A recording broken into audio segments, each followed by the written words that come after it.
La deuxième table ronde, donc, elle est consacrée aux transformations organisationnelles. Est-ce qu'elles peuvent constituer une réponse aux transitions? On va avoir dans un instant l'expérience et l'exemple du grand port maritime. Vous disiez, est-ce que ça nous a apporté des moyens? Non, ça consomme beaucoup de moyens. Ça coûte très cher, très très cher. Mais c'est des décisions qui sont inéluctables. Alors, lorsque nous avons mené les différents projets et entrés au début, comme je disais, au milieu des années 2000, sur la question écologique, la constitution de groupes de projets nous a mis à disposition une série de données que l'on n'avait pas soupçonnées dans l'établissement. D'accord ? Elles étaient peut-être là, mais on ne les utilisait pas. Mais on a eu à disposition beaucoup d'informations qu'il convenait de traiter. On ne savait pas. D'informations sur quoi? Sur le personnel, sur la manière dont vous travaillez? Sur toutes les activités, surtout, c'est les data. Hein, donc, surtout, donc vous vous retrouvez avec des quantités astronomiques d'informations. Quoi en faire? Comment les utiliser pour performer? Vous les vendez à Amazon? C'est comme ça que ça fonctionne. Big data. Non, il n'était pas question. Mais ce que je veux dire, c'est qu'à un moment donné, il faut se poser des questions. Qu'est-ce qu'on en fait? Comment on s'en sert? Alors, évidemment, les directions s'en servent au travers de tableaux de bord, mais nous qui sommes dans l'encadrement intermédiaire, nous avons besoin aussi de pouvoir les utiliser à quelque chose, au management de nos activités. Donc ça, c'est une première chose qui en est découlée. Donc de cette mutation au niveau écologique, on s'est retrouvé avec des datas relativement importants à traiter. Qui plus est, l'État nous avait demandé aussi de traiter des quantités astronomiques d'informations sur la réalité des mesures compensatoires qu'on mettait en place, c'est-à-dire tout ce qu'il fallait faire pour refaire naître des coraux là où nous avions dragué, toute une série de choses de cette importance-là. Donc on a eu une quantité relativement impressionnante de données avec des remontées à l'ADL. Donc vous vous retrouvez à devoir changer de paradigme du jour au lendemain, d'accord, parce qu'il faut répondre à ces contraintes réglementaires-là. Ça s'est bien passé parce qu'en fait, là encore, et en particulier sur les questions de gestion des datas, nous avions des équipes qui sont jeunes. D'accord. L'équipe qui gère l'environnement, elle est très jeune, constituée, comme je disais tout à l'heure, de beaucoup de personnel féminin, agile intellectuellement, donc jeune. Donc ça s'est à peu près bien passé. Après, le reste du personnel, c'est toujours la même chose. Ça peut aller jusqu'à créer du mécontentement parce que ça fait trop de documents, trop de données à traiter, à comprendre, à analyser. Presque on ne se voit plus, on se transfère des tableaux de bord pour dire que vous n'avez pas marché, ça n'a pas été, l'activité n'a pas avancé. Et le personnel qui a un certain âge, parce que notre pyramide des âges au niveau de l'établissement, elle est relativement gonflée en haut, quoique maintenant ça commence à diminuer parce que les gens partent à la retraite et on embauche de plus en plus de jeunes personnes. Mais c'est un vrai problème qui se traduit au niveau des risques professionnels. Comment faire pour continuer à maintenir ces personnels-là dans l'emploi? Comment faire pour petit à petit arriver à leur donner suffisamment de perspectives pour éventuellement changer, se retrouver sur un autre poste dans le même établissement. Alors en ce sens, nous avons lancé en début d'année un énorme programme de gestion prévisionnelle des emplois et des compétences qui doit permettre deux choses.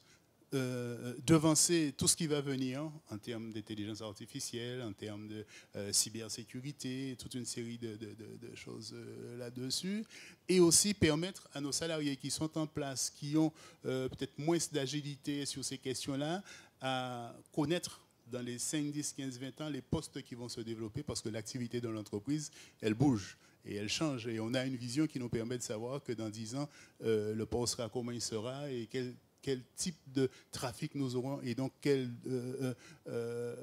process nous devrons mettre en place. Donc, c'est aussi ça qui aide hein, dans cette façon de travailler, c'est d'être en capacité de monter ce type de projet de gestion prévision. Même si nous n'y sommes pas soumis réglementairement, nous n'avons que 150 salariés, mais nous avons décidé de nous servir de cet élément-là, de la gestion prévision GPEC, pour nous permettre d'avancer sur ces questions-là, parce qu'on ne peut pas tout connaître, on ne peut pas tout savoir, et puis ça va tellement vite. Donc on fait confiance à des gens qui interviennent dans d'autres structures et qui ont les mêmes questionnements que nous. Et de votre expérience passée et en cours, est-ce que vous diriez justement que ces transformations d'organisation autour du numérique et de la digitalisation, elles elles permettent aux équipes de mieux s'adapter à la transition, ou est-ce qu'au contraire, ça rend l'adaptation plus compliquée? C'est compliqué. C'est compliqué, ça prendra du temps, on le sait, c'est pas intuitif pour tout le monde, c'est compliqué, mais on a décidé de mettre ce qu'il fallait mettre en place pour permettre aux équipes d'avancer sur des programmes de formation relativement importants. Hein. Nous avons cette possibilité, cette capacité à mettre en place des programmes de formation, de sensibilisation relativement importants. Nous conduisons, nous accompagnons comme ça nos salariés, mais c'est compliqué, c'est pas évident. Nombre de personnes vous diront, c'est pas de mon âge, qu'est-ce que j'ai à faire de ça? Je ne comprends pas ce que vous voulez, ça fait beaucoup, ça me fatigue. Et puis quand vous commencez à entendre ça me fatigue, bon, mais ça peut aller très vite vers des risques psychosociaux. Donc, on est, alors justement, c'est pour ça que je poursuis là-dessus avec vous. On est dans le cadre de cette semaine relayée par l'ARACT, semaine de l'amélioration des conditions de vie et des qualités de vie au travail, pardon. Et on se rend compte que souvent, effectivement, l'ordinateur, pour faire simple, le numérique, la digitalisation, c'est une souffrance, en plus, pour une bonne partie du personnel. Tout à fait, tout à fait. Certes, les jeunes sont en capacité d'intervenir rapidement, très vite, ils sont relativement agiles intellectuellement et là-dessus, mais ce n'est pas le cas de tout le monde.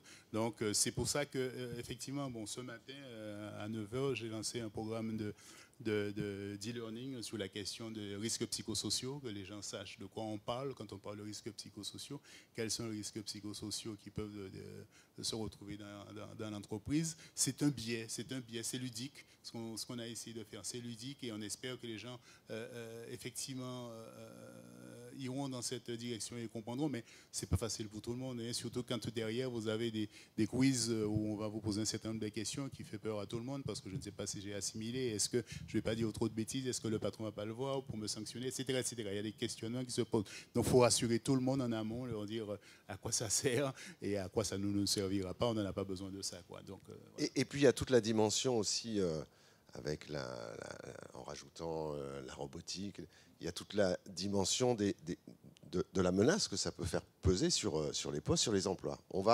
Vous allez me dire ce que vous en pensez dans un instant. On va d'abord voir si on peut retrouver notre ami, le professeur Elidi Kozak. Est-ce qu'il nous entend? Est-ce que vous m'entendez? Non, est-ce que nous l'entendons? Oui. Oui, moi je vous entends. Oh, mais nous aussi on vous entend. On est tellement contents. Voilà. Parlez un petit peu plus fort. Bonjour à toutes et tous. Bonjour. C'est un grand plaisir pour moi. Merci de votre patience. Alors maintenant, on vous entend, on ne vous voit plus. Ah, ben ça y est, on a tout. On a l'image et le son. Ben, c'est la télé, c'est comme ça que ça s'appelle. C'est la vidéo. Merci beaucoup à nouveau. Je vous cède la parole. On vous a fait attendre un petit moment. Je vous représente tout d'abord.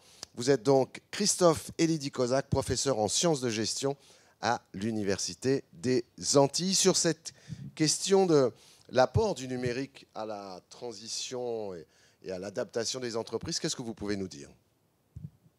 Oui, alors merci beaucoup pour cette opportunité d'échanger à cette occasion.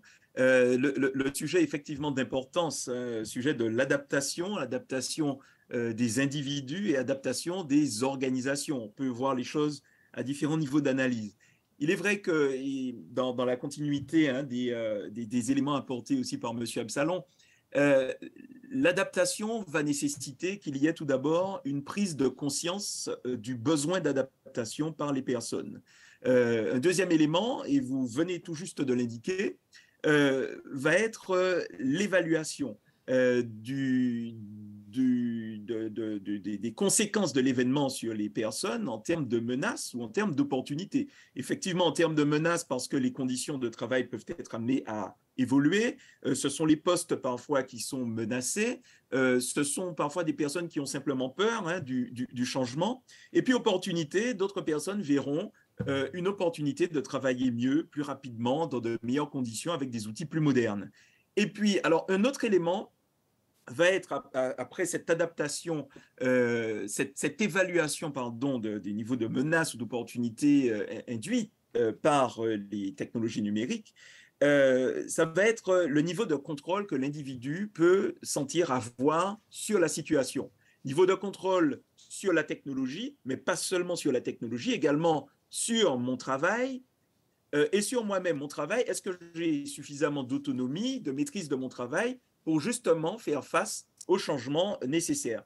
est-ce que j'ai suffisamment moi-même de confiance en moi pour faire face à ces changements-là? Et on verra qu'en fonction de ces éléments, les personnes vont mettre en œuvre des stratégies d'adaptation qui seront peut-être parfois plus orientées vers le problème ou plus orientées vers les émotions. Soit je vais directement traiter l'adaptation, je vais chercher à me former, je vais chercher à répondre de façon très active aux problèmes tels qu'ils vont se poser, ou au contraire, je ne me sens pas capable et j'ai des stratégies qui sont plutôt orientées vers mes émotions, où je vais me dire, bon, ben, la vie est ainsi faite, je ne peux pas m'adapter, ou bien c'est pire ailleurs, pour les collègues c'est encore pire, ils ont perdu leur emploi, etc.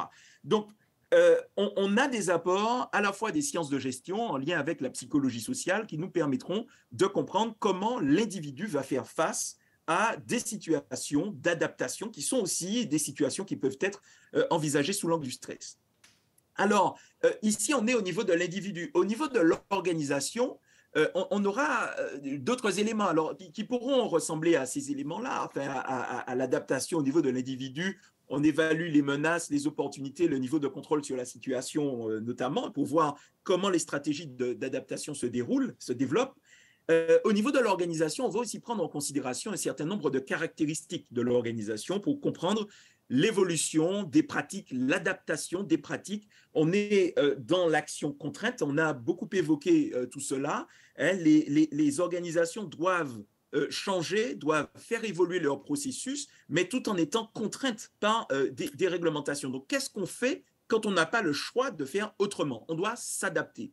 Pour l'organisation, on va par exemple prendre en considération les caractéristiques techniques de l'organisation, voir la capacité d'absorption de nouvelles technologies, de l'information, voir le degré d'innovativité de l'organisation, jusqu'où elle est prête à accepter l'introduction de nouvelles technologies.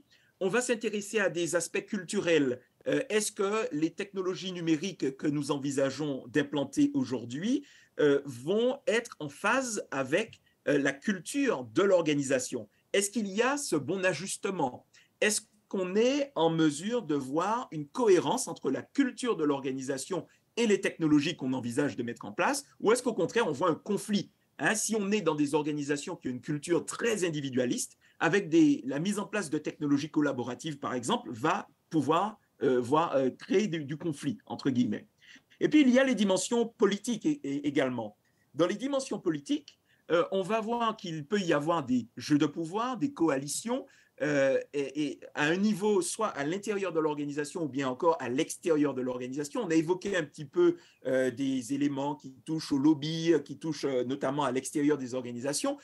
On voit que tout cela ne va pas forcément de soi. Lorsque l'on souhaite arrêter l'usage du glyphosate, par exemple, on voit que ce n'est pas quelque chose qui va de soi parce que eh bien, certaines entreprises n'ont pas encore trouvé les palliatifs et souhaitent continuer à utiliser le glyphosate, alors qu'on a suffisamment de recherches pour savoir que c'est un produit qui présente un fort risque, notamment de cancer. Donc, il est important d'avoir une approche suffisamment globale qui intègre des dimensions organisationnelles, technologiques et managériales pour comprendre ces incidences du numérique sur la transformation des organisations. Et on ne peut pas aborder le sujet seulement sous l'angle de la technologie, ce ne serait pas suffisant. Il faut vraiment prendre en considération les éléments vraiment de nature organisationnelle, voir comment, et puis de nature managériale également. Donc ça pour le volet numérique ici. Alors, Christophe, vous avez évoqué le glyphosate parce que ce qu'il faut dire aussi, c'est que vous avez beaucoup travaillé justement sur les transformations et l'adaptation des entreprises dans le secteur agricole. Est-ce que c'est plus compliqué ou plus facile dans ce secteur? On dit souvent que les agriculteurs sont un peu conservateurs et que donc faire bouger les choses dans ce secteur, c'est souvent encore plus compliqué. Oui. Alors, nous développons effectivement un projet de recherche. Alors, je ne suis pas encore spécialiste du secteur agricole, mais nous développons un projet de recherche dans le domaine où effectivement les premiers éléments nous montrent qu'on est dans un secteur qui est quand même traditionnel, avec des approches relativement traditionnelles et encore un petit peu fermées aux technologies de l'information. Donc, on est sur le volet notamment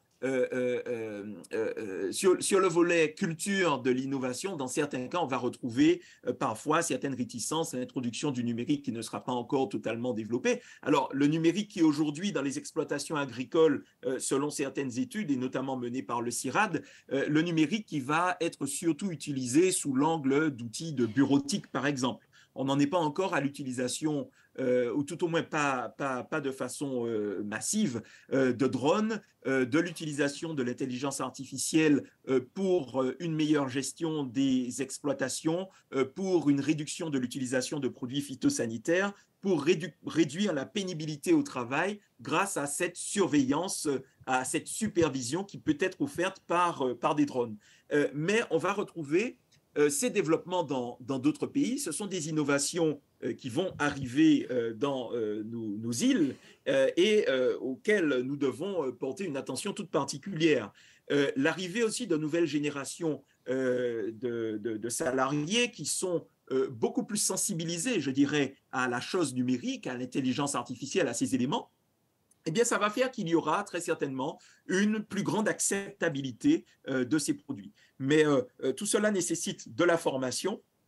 Cela nécessite également qu'il y ait une prise de conscience de plus en plus étendue des conséquences des produits, hein, de l'utilisation de substances phytosanitaires en particulier pour ce qui va être l'objet de notre recherche, pour comprendre comment eh bien, on va pouvoir utiliser des technologies pour améliorer à la fois les conditions de travail, mais aussi la qualité des produits, les rendements des produits qui seront cultivés par les exploitations agricoles.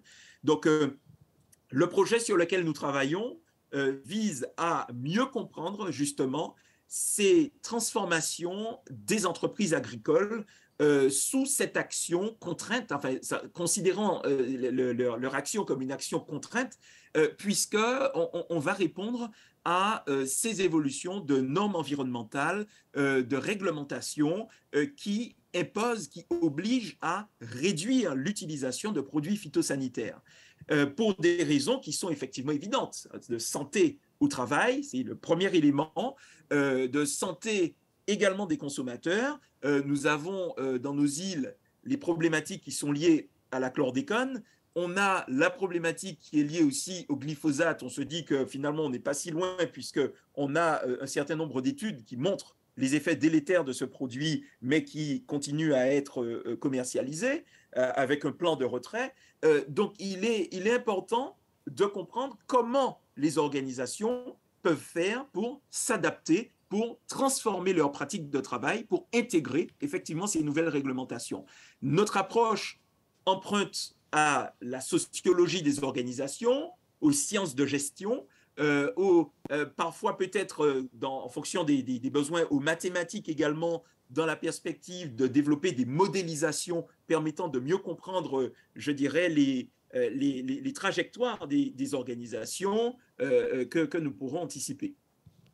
Vous restez avec nous, Christophe Elidi-Kozak. Je me retourne à nouveau vers Michel Absalon. La question que j'évoquais tout à l'heure, celle de la menace du numérique sur un certain nombre de postes. Comment c'est vécu ça au Grand Port ? C'est un peu vécu comme partout. Les gens se posent encore des questions sur leur devenir, hein, sur ce qu'ils vont devoir faire avec l'intensification de la digitalisation. Beaucoup, quand même, une grosse majorité va trouver que c'est quelque chose qui les facilite dans leur travail.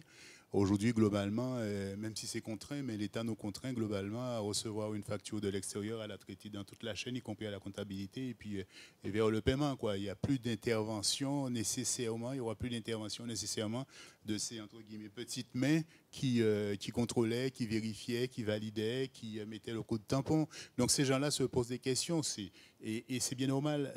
L'intérêt et la capacité de l'établissement, de l'entreprise à traiter de ces personnes-là, de ces cas-là, est grande. Donc c'est pour ça que je parlais tout à l'heure de la gestion prévisionnelle des emplois et des compétences. Il y a des secteurs qui vont se créer, d'autres secteurs qui vont naître. On les aperçoit. On les aperçoit avec les projets que nous avons. On sait qu'il va falloir qu'on va pouvoir positionner nos salariés. Donc, ce discours-là venant du management le plus haut de l'entreprise rassure les salariés. Alors, on ne sait pas dans quelles conditions ça va pouvoir se faire, combien de personnes ou autres seront définitivement atteints par ces changements, mais on sait qu'on pourra intégrer et absorber ces personnes qui aujourd'hui ne sont plus très loin de la retraite, en plus, petite 5-10 ans encore à tenir. On doit pouvoir effectivement les remettre en selle sur d'autres processus, d'autres après moult formations certainement, ce qui est un côté qui est relativement budgétivore, mais ça c'est pas grave, hein, l'établissement a la possibilité d'intégrer ces personnes et de payer des formations sensibilisation pour qu'elles restent dans le monde de l'emploi. Christophe et Lydie Kozak, une des différences entre le secteur de l'agriculture et les autres secteurs, c'est que souvent dans l'agriculture on est plutôt dans la PME et même la TPME, la très petite entreprise. Il y a peu de personnel, il y a souvent un exploitant, peut-être sa femme, son fils. Ce sont des petites équipes. Donc, toutes ces possibilités qui sont offertes en termes de gestion de personnel, d'organisation, peut-être de formation, c'est plus difficile dans le secteur agricole. Oui, alors effectivement, nous sommes sur très souvent de très petites exploitations. Et beaucoup de choses doivent se faire avec le gérant de l'exploitation agricole. Effectivement, qu'il faut qu'on arrive à former, à accompagner pour qu'il arrive à se saisir des différents outils à disposition, qu'il arrive aussi à prendre conscience de l'évolution des réglementations et des incidences de ces réglementations sur l'exploitation dans le temps. Parce que sur ces questions, nous devons prendre en considération les horizons temporels, hein, puisqu'on est sur des changements progressifs. Donc, il faut pouvoir accompagner les personnes.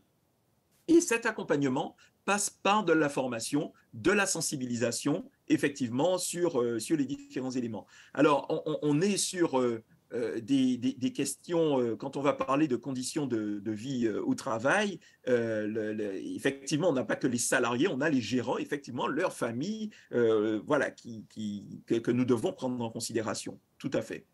Et puis, nous avons aussi des groupements. Alors, dans notre approche, nous allons aussi prendre en considération les incidences, les caractéristiques de groupements d'entreprises, voire les entreprises aussi en fonction de leur taille, en fonction de leur degré de structuration. Les approches ne seront peut-être pas forcément les mêmes en fonction de la taille des entreprises, dans tous les cas. Il y a un problème de vieillissement, en plus de l'âge moyen des chefs d'entreprise. Alors, vous évoquiez tout à l'heure, et Michel Absalon en parlait, des jeunes recrues qui sont déjà ouverts et formés aux nouvelles technologies et singulièrement au numérique. Oui, à nouveau, dans l'agriculture, on a là aussi une pyramide des âges qui est très gonflée vers le haut et même du mal à recruter de jeunes et trouver des jeunes pour reprendre les exploitations. Oui, alors effectivement, c'est une difficulté. Quoi qu'il en soit, les personnes, d'une part, vont évaluer leur capacité à se saisir de technologies, mais auront aussi ce souci de comprendre à quoi la technologie leur sert, à quoi ça me sert. Est-ce que je pourrais travailler mieux, plus vite avec ces technologies? À partir du moment où les personnes prennent conscience de leur intérêt à utiliser la technologie, elles peuvent faire l'effort justement pour l'utiliser. Si elles y voient un intérêt et qu'elles ont les moyens de s'adapter, eh bien elles s'adapteront en quelque sorte.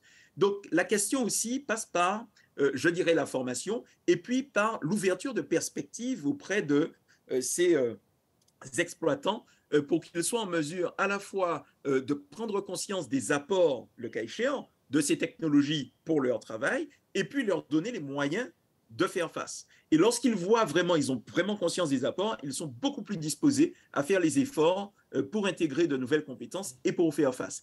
Le sujet du vieillissement, effectivement, est un problème important, mais je crois qu'avec les technologies de l'information et avec l'arrivée de générations qui sont beaucoup plus ouvertes à ces technologies, il est à envisager je pense, un renouvellement même à la fois des modèles d'affaires, entre guillemets, des entreprises agricoles et du rapport à ces types d'entreprises, à ces types de métiers par les plus jeunes qui y verront potentiellement des transformations du travail qui rendront peut-être le métier plus attractif.